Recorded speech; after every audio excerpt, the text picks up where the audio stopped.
Olá, muito boa tarde. Começou ontem a Semana de Oração pelas Vocações, dias em que a Igreja sublinha essa capacidade de escuta e discernimento em torno de um maior comprometimento à Igreja. Por isso está entre nós o Padre José Alfredo, que é secretário da Comissão Episcopal Vocações e Ministérios. Boa tarde, obrigado por estar aqui no programa Eclésia. Que semana é esta? O que é que se pretende, ao fim e ao cabo, com este desafio que é lançado à Igreja, às comunidades cristãs, que tem até materiais de apoio, um guião específico? O que é que a Igreja pretende com esta iniciativa? Esta é uma iniciativa que vai já na 56ª edição. É uma semana que surgiu no contexto do Segundo Concílio do Vaticano, sobretudo na crise sacerdotal que se identificou por essa ocasião e em que era necessário promover o espírito e também a oração e o cuidado e o acarinhar desta dimensão na vida da Igreja, que é a vocação de especial consagração à vida sacerdotal, à vida religiosa, à vida missionária. E desde então todos os sucessores de Pedro publicam uma mensagem para essa semana e que naturalmente depois as dioceses de cada país procuram desenvolvê-la, criar materiais e dinamizar, digamos assim, a reflexão sobre essa dimensão da pastoral da Igreja. É um desafio que recorda particularmente os jovens, as jovens que se questionam, não é? Porque não um caminho de maior entrega e de envolvimento com a ação da Igreja através da consagração, de uma vocação consagrada. Falava há pouco que já lá vão 56 anos, não é? E foi uma resposta a uma crise também, mas entretanto essa crise não se resolveu propriamente, não é? Continuam a ser poucas as vocações consagradas. Ou será que a Igreja tem que começar a olhar para esta realidade não em termos quantitativos, mas mais qualitativos, percebendo que os tempos, se calhar, já não trazem de volta aquelas ordenações de 15 ou 20 sacerdotes por diocese, como era nos anos 40 ou 50? Sim, eu creio que é muito essa dinâmica que é preciso fazer parte da vida cotidiana das comunidades. Naturalmente que a Igreja é uma instituição sagrada e também humana e tem que viver essa realidade de se pôr constantemente em questão. E nesse sentido a crise até julgo que é muito importante à vida da Igreja. São Paulo fala na Carta aos Romanos dos cristãos não se acomodarem ao tempo e ao mundo, não é? Mas procurarem dar o seu testemunho. E eu creio que este momento que vivemos na vida da Igreja, sobretudo em termos das vocações, exprime bem essa identidade e essa realidade eclesial que dá sentido à vida dos cristãos. Naturalmente não podemos olhar para as questões das vocações apenas nos números, não é? Porque cada vocação é uma história pessoal, de cada indivíduo com o mistério de Deus, com o mistério do mundo, com o mistério da cultura em que vive. E, de facto, essa era uma linguagem que precisávamos de corrigir. Não são muitas vocações ou poucas vocações, não é? São as vocações que Deus suporta e que Deus chama, não é? E, nesse sentido, olhar para elas e compreender o que é que isso implica de conversão ao mundo, também de desafio a alguém a entregar a sua vida, não é? Mas penso que o que chamamos de crise é sobretudo um desafio da Igreja olhar para si própria e também olhar para as pessoas que colocam essa possibilidade, uma consagração especial à vida da Igreja, como sacerdotes, como missionários, como religiosos, como monges ou como monjas. Ainda é recente, ainda está fresco o sínodo que refletiu sobre os jovens, a fé e o discernimento vocacional. Que novidade trouxe, ao fim e ao cabo, este encontro importante em Roma para esta questão da pastoral vocacional da Igreja? Exatamente. A grande novidade é, de facto, colocar este tema central na vida da Igreja, nas preocupações cotidianas de toda a Igreja. Este não é um problema só dos senhores bispos, que precisam de sacerdotes ou de religiosos para as obras que a Igreja desenvolve, mas é uma questão que deve envolver toda a Igreja. E, nesse sentido, o Papa Francisco, ao convocar um sínodo com essa temática, e uma temática abrangente, dos jovens, da fé e do discernimento vocacional, coloca precisamente esse tema no coração e na vida da Igreja. E, naturalmente, procura articular várias dimensões da pastoral vocacional, que naturalmente diz respeito aos adolescentes e aos jovens, não é? Mas que naturalmente tem que ver com o processo da formação, não é? E do crescimento humano e espiritual e até da fé, sem o qual, por muito que nós desejemos e queiramos, uma vocação não se concretiza, não é? Sem o passo prévio, não é? da identidade cristã e batismal estar afirmado, ninguém consegue dar um passo de forma livre e autêntica e responsável para assumir uma vocação que seja para a vida inteira. E nesse sentido, esse parece-me ser a grande novidade e também o grande fruto que o Papa Francisco conseguiu ao convocar um sínodo que reflita essa questão.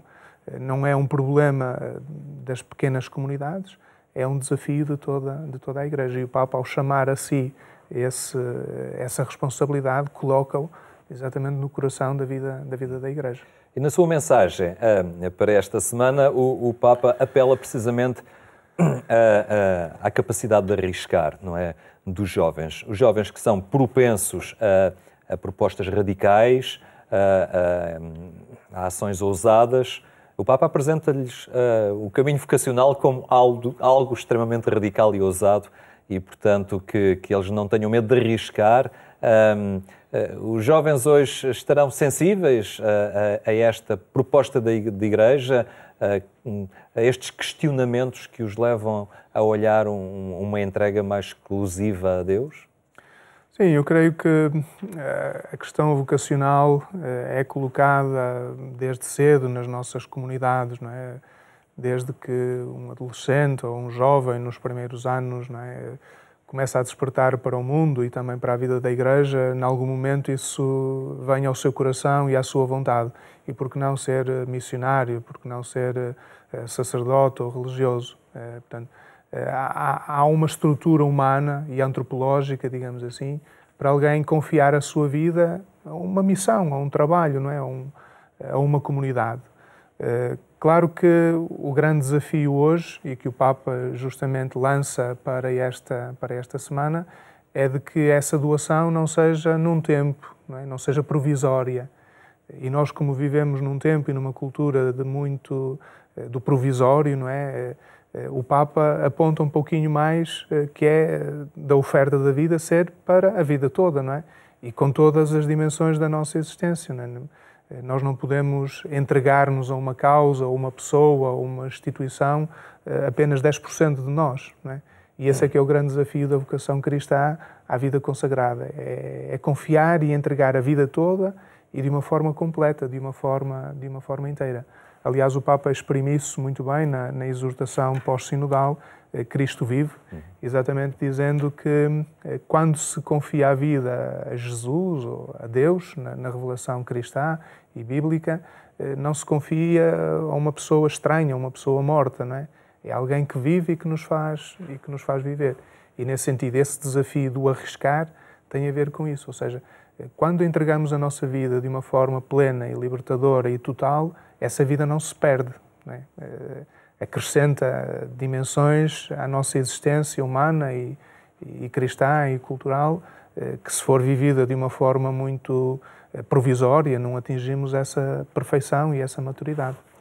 Aqui há umas décadas atrás chegavam aos conventos, aos seminários, adolescentes, ainda muito novos, que tinham feito um percurso de particular empenho na catequese paroquial, acólitos, enfim, havia aqui um traço mais ou menos comum. Chegavam ao seminário porque punham esta possibilidade, questionavam-se.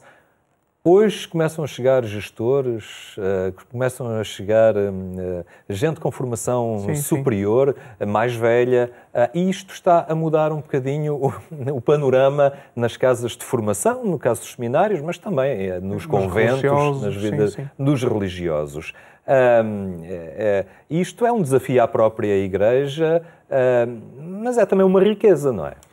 Eu penso que nós não estaremos à altura da pastoral das vocações hoje, com todas estas atividades e estes materiais que produzimos, se não soubermos ler a nossa história, não é?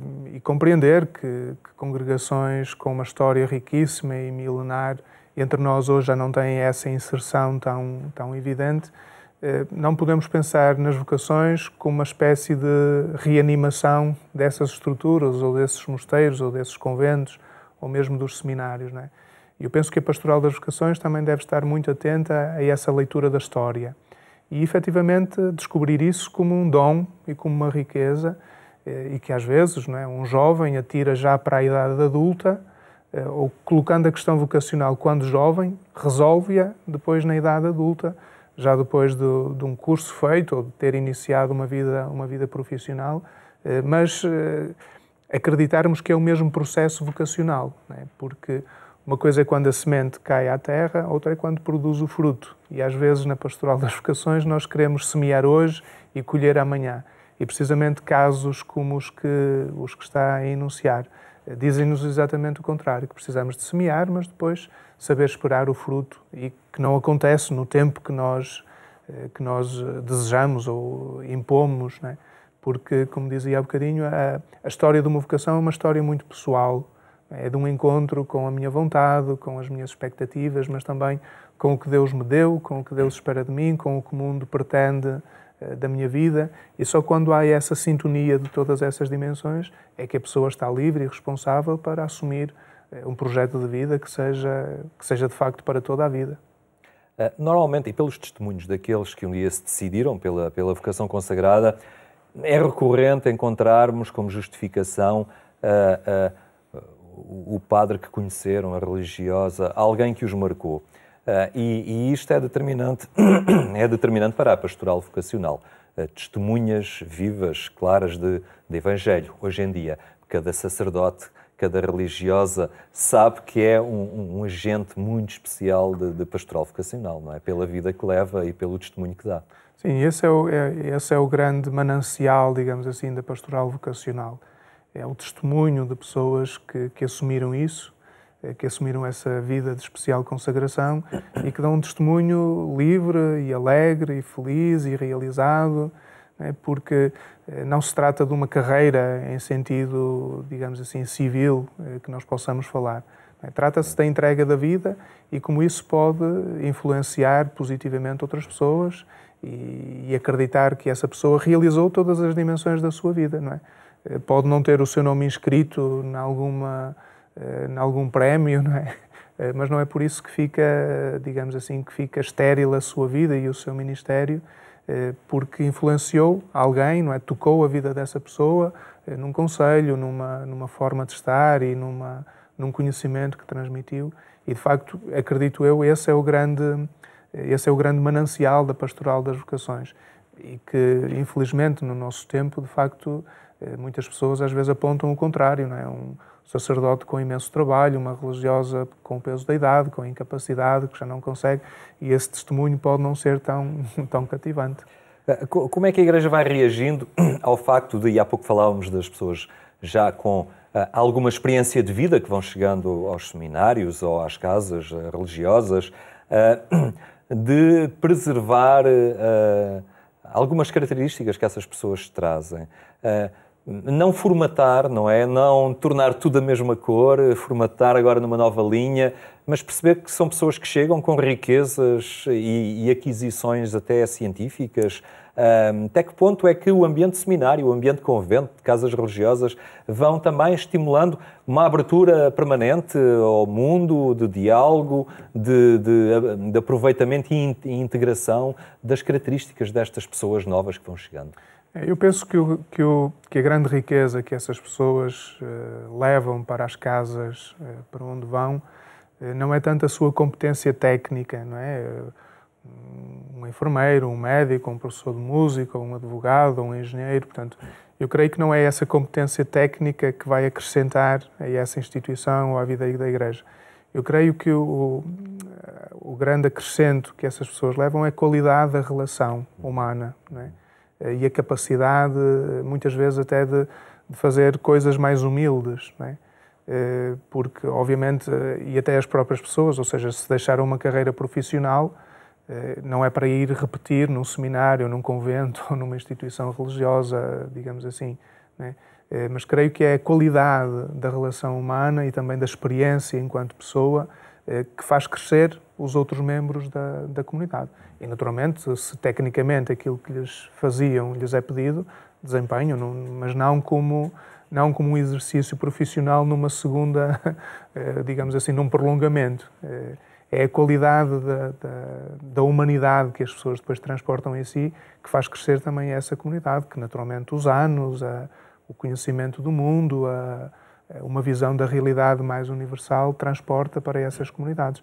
E, por exemplo, nos seminários isso é muito interessante porque podemos ter jovens de 17, 18 ou 20 anos que estão a começar e essa maturidade humana e espiritual de alguém que chega depois de um percurso profissional, sem dúvida nenhuma, acrescenta e eles próprios tornam-se modelos para os mais novos, e que é muito interessante. É assim no Seminário Maior do Porto, onde é reitor?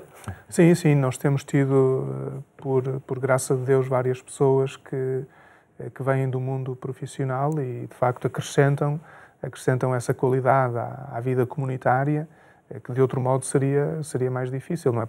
Porque os formadores, os sacerdotes, têm sempre essa dimensão mais formativa, um bocadinho, como dizia, mais de formatação, não é? E olham para nós mais nesse sentido, mas alguém mais velho introduz essa qualidade da relação humana que é importante para que a própria comunidade amadureça mais facilmente e mais rapidamente.